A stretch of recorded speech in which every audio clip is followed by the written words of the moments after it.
Hello everyone, कैसे हैं आप सभी। वेलकम करती हूँ माधुरी आप सभी का एंडिनो क्लासेस में। देखो, आज हम एक टॉपिक पे डिस्कस करने वाले हैं जो कि डील कर रहा है लिव इन रिलेशनशिप के बारे में। कहीं ना कहीं, कभी ना कभी आपने अपने आसपास, नियर बाय या न्यूज में या सुप्रीम कोर्ट के जजमेंट्स को लेके कभी ना कभी ये वर्ड सुना होगा, लिव इन रिलेशनशिप। आज मैं आपको ये इस क्लास में क्लियर करने वाली हूँ कि लिव इन रिलेशनशिप होता क्या है, क्या लिव इन रिलेशनशिप को हमारी सोसाइटी एक्सेप्ट करती है या नहीं करती, हमारे लॉ में क्या प्रोविजंस दे रखे हैं, क्या लिव इन रिलेशनशिप लीगल है या लीगल नहीं है, सुप्रीम कोर्ट ने क्या कह रखा है लिव इन रिलेशनशिप को, एंड मोस्ट इंपॉर्टेंट थिंग कि फीमेल के राइट्स क्या है लिव इन रिलेशनशिप के होने पर।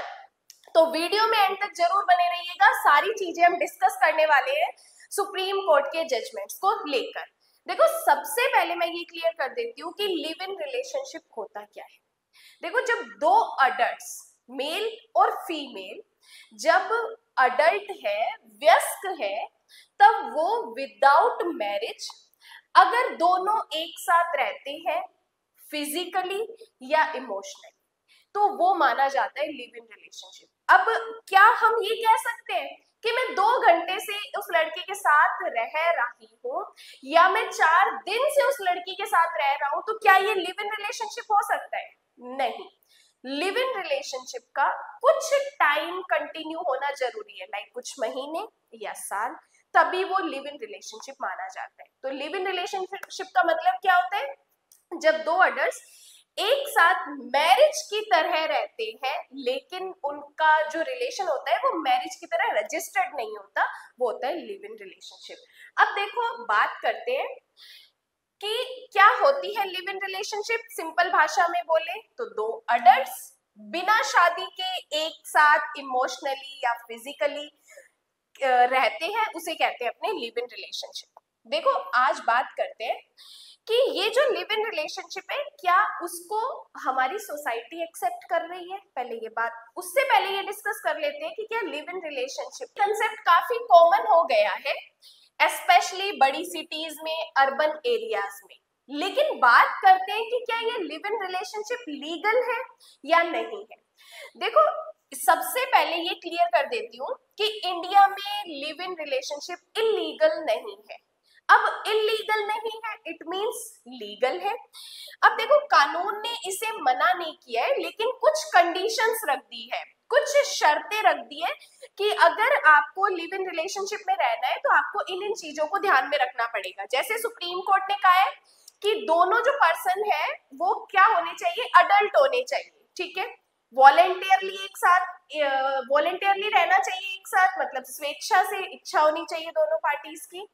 कोई जबरदस्ती, जोर जबरदस्ती, धोखा नहीं होना चाहिए, और किसी और से शादी ना हो। अब यहाँ पे देखो, दो चीजें मैं आपको क्लियर कर देती हूँ कि दोनों पार्टीज के बीच में मैरिज पहले की नहीं होनी चाहिए, बट अगर दोनों पार्टीज की मैरिज हो चुकी है और डिवोर्स हो गया है, तब आप लिव इन रिलेशनशिप में रह सकते हो। तो ये लीगली प्रोटेक्टेड रिलेशनशिप माना जाता है। अब बात करते हैं सुप्रीम कोर्ट के जजमेंट्स के बारे में। जैसे सुप्रीम कोर्ट का जजमेंट है इंदिरा शर्मा वर्सेस वीकेवी शर्मा, 2013 का है। सुप्रीम कोर्ट ने यहाँ पे क्लियर कर दिया था कि अगर आप लिव इन रिलेशनशिप में रहते हो तो उसमें रहने वाली फीमेल अगर उसके साथ घरेलू हिंसा होती है तो वह डोमेस्टिक वायलेंस एक्ट में अपनी घरेलू हिंसा के बारे में क्लेम कर सकती है या केस कर सकती है। सेकंड केस की बात करते हैं, वैल्यू सम्य का केस है 2010 का सुप्रीम कोर्ट ना। सुप्रीम कोर्ट ने ये कर दिया कि जो ये लिव इन रिलेशनशिप है वो मैरिज की तरह रिलेशन होना चाहिए, ना कि कैजुअल या टाइम पास। दोनों पार्टीज मैरिज की तरह एक दूसरे के साथ रह रहे हैं। अब बात करते हैं लीगल राइट्स के बारे में। लिव इन रिलेशनशिप में हमारे कौन कौन से लीगल राइट्स क्रिएट होते हैं, स्पेशली फीमेल्स के लिए। देखो, अगर जब भी आप लिव इन रिलेशनशिप में रह रहे हो और आपके साथ कोई एब्यूज हो रहा है या फिर आपके राइट्स का वायलेंस हो रहा है, तो यहाँ पर आप डोमेस्टिक वायलेंस एक्ट के अकॉर्डिंग उस पक्षकार पे केस कर सकते हो।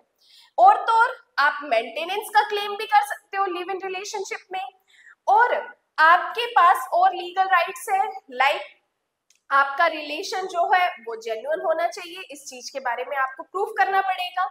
और तो और अगर आप लिव इन रिलेशनशिप में रहते हुए आपसे कोई संतान उत्पन्न होती है तो वो भी लेजिटिमेट मानी जाएगी, जायज संतान होगी। पहले इस संतान को नाजायज माना जाता था, लेकिन अब लिव इन रिलेशनशिप में रहने उससे उत्पन्न होने वाली संतान भी जायज मानी जाएगी। और तो और आप क्या कर सकते हो, प्रॉपर्टी में भी क्लेम कर सकते हो। और अब बात करते हैं कि किन चीजों को लिव इन रिलेशनशिप नहीं माना जा सकता। जैसे कि मैंने आपको पहले भी क्लियर किया, 1 या 2 दिन एक साथ रहना लिव इन रिलेशनशिप नहीं है। एक डेट करना, कुछ टाइम रहना, ये लिव इन रिलेशनशिप नहीं होता। लिव इन रिलेशनशिप तभी माना जाता है जब कमिटमेंट और कंटिन्यूटी कुछ महीने या कुछ साल से चल रही है, कुछ महीने या साल से आप एक साथ रह रहे हैं।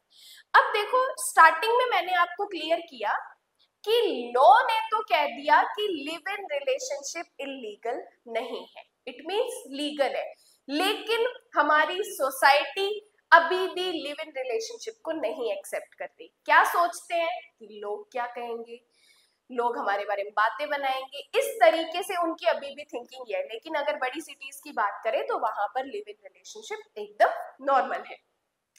अब बात करते हैं लिव इन रिलेशनशिप में आप किस किस तरीके से आप अपने लिव इन रिलेशनशिप को प्रूव कर सकते हो, क्योंकि लिव इन रिलेशनशिप का मैरिज की तरह कोई रजिस्टर्ड सर्टिफिकेट नहीं होता।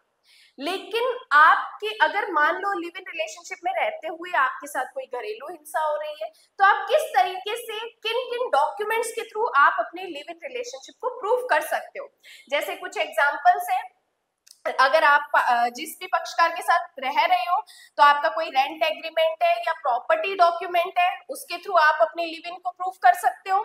या फिर कोई आपका जॉइंट बैंक अकाउंट है या यूटिलिटी कोई बिल्स है तो आप कर सकते हो, प्रूफ पेश कर सकते हो। आधार कार्ड है, या अगर आपने कोई अपना एड्रेस अपडेट किया है आपके पार्टनर ने तो उसके थ्रू आप क्या कर सकते हो, प्रूफ कर सकते हो।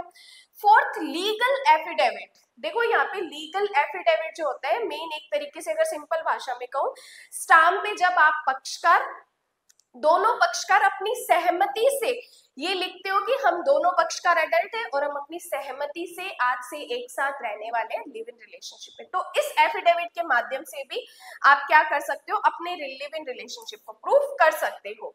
देखो ये भी क्या माना जाएगा, कोर्ट में एक तरीके से लिव इन ही माना जाएगा। अब क्या हम लिव इन रिलेशनशिप को लेके कोर्ट में जा सकते हैं? यस, जा सकते हैं, अपने राइट्स का क्लेम कर सकते हैं, मेंटेनेंस ले सकते हैं, अगर उससे कोई उत्पन्न संतान है तो वो प्रॉपर्टी में भी हिस्सा ले सकती है।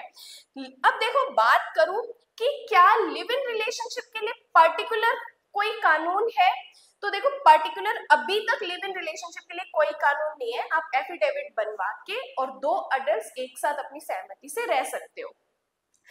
लेकिन अगर मैं बात करूं कि क्या फ्यूचर में लिव इन रिलेशनशिप के बारे में कोई कानून आ सकता है, देखो चांसेस है, अगर मान लो हमारे इंडिया में यूसीसी यूनिफॉर्म सिविल कोड आता है तो शायद उसमें कुछ चेंजेस आए और लिव इन रिलेशनशिप को एक राइट के द्वारा उसमें ऐड किया जाए, तो ये होने के चांसेस है, हो सकते हैं, क्योंकि ये लिव इन रिलेशनशिप का कंसेप्ट हमें अब बहुत बार देखने को मिल चुका है। तो ये सारी चीजें जो मैंने आपको बताई है लिव इन रिलेशनशिप के बारे में, जिसमें हमारे राइट्स भी है। एक फीमेल भले उसकी शादी नहीं हुई है लेकिन वो एक वाइफ की तरह अपने हस्बैंड से बाकी सभी राइट्स का क्लेम कर सकती है। तो ये नॉलेज आपको कैसी लगी है लिव इन रिलेशनशिप के बारे में?